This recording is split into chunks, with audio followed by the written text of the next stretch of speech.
Good morning, Jefferson City. Welcome back to the NC Daily after a long holiday weekend. I hope you enjoyed our parade coverage and event coverage this weekend. Matt McFarland has a ton of stories up on the News Tribune website of the events from the 4th of July and America's 250 Salute to America celebrations. I want to again thank our presenting sponsor, Central Bank, that sponsored the live parade coverage, and Hen House, MU Healthcare, Barvino, Carrie's Hallmark, I feel like I'm forgetting somebody here, Coleman Appliances, and the Little Theater, who were all sponsors of our live coverage. So thank you all again. I thought, despite the difficulties, that it was a really great weekend and a great event. Tonight, the Jefferson City Council is holding a special meeting to take up the next round of agreements tied to the proposed downtown conference center. So in today's paper, Steffi Smith, our local government reporter, has a preview of what council members are being asked to vote on and what questions are still remaining around the projects. So let's start with that in downtown. So Jefferson City Council meets tonight in a special session at 5:30 at City Hall. The whole focus of the meeting is the downtown proposed conference center. So this is not the final ribbon cutting moment. We are not there yet. There are a few things that have to happen first. So the Jefferson City Regional Economic Partnership and the city are preparing for the development with Garfield Public-Private, a Texas-based company, serving as the lead development team. Preliminary plans call for about 30,000 square feet of meeting space, a 200-room hotel, and a new parking garage to replace the former Madison Street garage.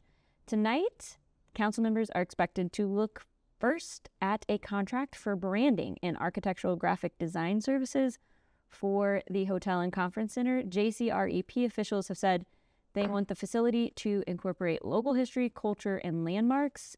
So when people walk into it, they know they are in Missouri's capital city and not just a generic ballroom that could fit any mid-sized city with some bad carpet. The council is also expected to consider a separate contract to build a hotel model room that would give people a physical example of what the hotel rooms could look like. The plan calls for a finished partial corridor, one completed king room, and one unfinished double queen room. So that piece is expected to be completed by November 1st, with construction starting this August. The second resolution would extend the project deadlines. Originally, Garfield Public-Private planned to finalize the project agreements by June 15th and secure funding by June 30th. Under the resolution tonight, those deadlines would move to September 30th and project agreements for October 15th for the funding. So this brings us to the money part. The third resolution would appoint Gilmore Bell as the bond counsel for the project. The city plans to issue bonds to finance the roughly $130 million development, and those bonds would be repaid through revenue generated by the conference center and hotel, public parking operations, and the city's 7% lodging tax on hotel and motel rooms. According to the agreement, the city expects to sell the bonds in October. So the fourth resolution would hire PGAV planners to conduct a bond revenue study. That study would review the city's original market study for the hotel and conference center, along with the revenue assumptions and projections being used to support the bond financing. That study is expected to cost the city $35,000, and this is probably the most important piece for residents who are trying to understand what tonight's meeting is really about. So this is really a financing and math project altogether. 4 different resolutions. The council is going to have to consider in that new bond study, how many events can it attract? How many hotel rooms can it fill? How much lodging tax revenue can realistically be expected? And so what are those projections look like? And how much risk is the city taking on? So tonight's vote is not really about whether you personally enjoy conference centers, hotel lobbies, or tiny sandwiches on trays. It's about whether Jefferson City keeps advancing the legal and financial planning it needs to make this project real. So also on the agenda tonight, the Regional Economic Partnership and representatives from Garfield Public-Private will give an update on the general project. So if you are into public financing, parking, East Capitol Avenue, the future of this convention center project, this council meeting is the one for you. So before we move on to talk about more things, let's hear a quick word from our sponsors. We are proud to have MU Healthcare as a sponsor of the MT Daily. MU Healthcare's front door is never too far from yours, with more than 80 locations across mid-Missouri and expert hospital care in Jefferson City and Columbia. MU Healthcare is committed to ensuring every Missourian has access to the region's most advanced diagnostic and treatment options. MU Healthcare, expert care close to you. And a quick note, Steffi Smith has all of the council preview coverage if you want to get the lowdown before tonight's city council meeting, but we will also have her on the show later this week to talk about what happened, what happened after the meeting tonight. We are also going to have Matt McFarland, as promised, on later this week to talk about data centers. We've asked for your questions that you have for him on all of his data center project coverage, utilities, all the things. So get those questions into us. Now let's talk a little bit public education. Missouri's proposed A through S grading system, DESE, has now submitted its proposed framework to Governor Mike Kehoe for approval.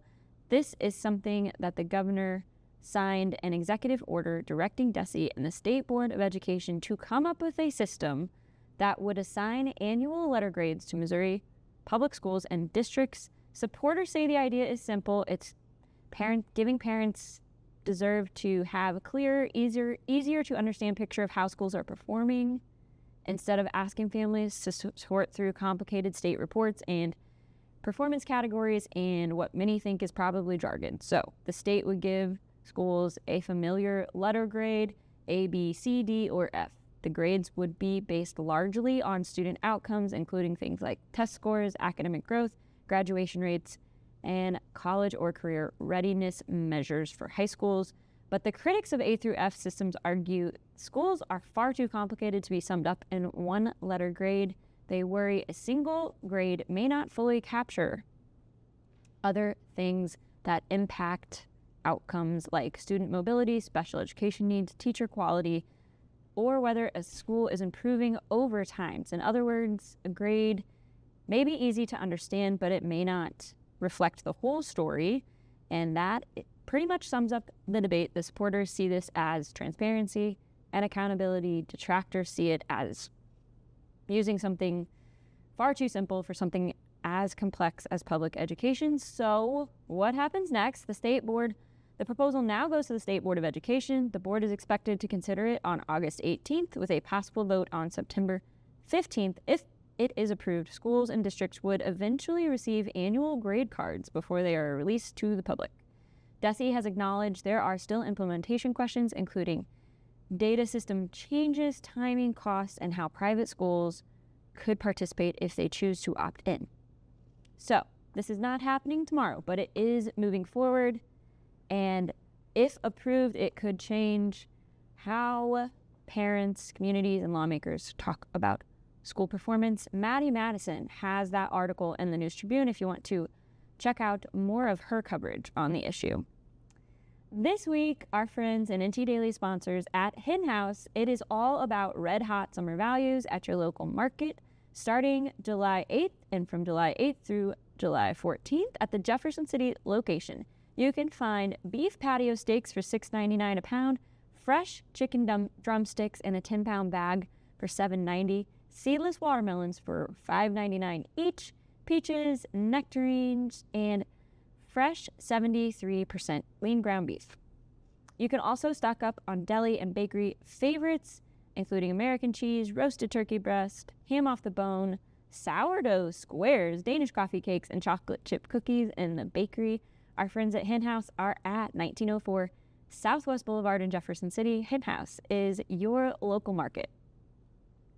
Before we go, a quick reminder about the August 4th primary election. Cole County voters will head to the polls next month to decide primary races for state and local offices, along with statewide constitutional amendments and a Jefferson City sales tax proposal.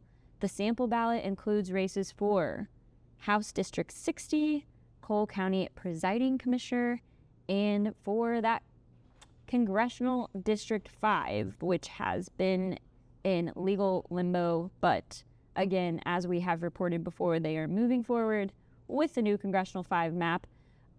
So there is also proposed amendments to the Missouri Constitution, including one that would phase out the state's individual income tax and replace it with a sales tax. Jefferson City voters will also see a proposition to extend the half-cent capital improvement sales tax through 2037. There are lots on the sample ballots depending on where you live. So important thing here is that polls will be open on Election Day, August 4th from 6 a.m. to 7 p.m. But the immediate deadline is voter registration. The last day to register to vote in Cole County is Wednesday. So if you have moved, changed your name, turned 18, recently become eligible, or just have a little voice in your head saying, I should probably check, this is your reminder. You can check your registration through the Missouri Secretary of State's voter portal. Absentee voting has already started. It is available to voters who cannot cast a ballot at their place on Election Day for reasons like work or lack of transportation. Mail-in absentee ballots must be returned by July 22nd. In-person absentee voting at the Cole County Courthouse continues through August 3rd, the day before the election. The courthouse will also be open Saturday, August 1st for in-person absentee voting.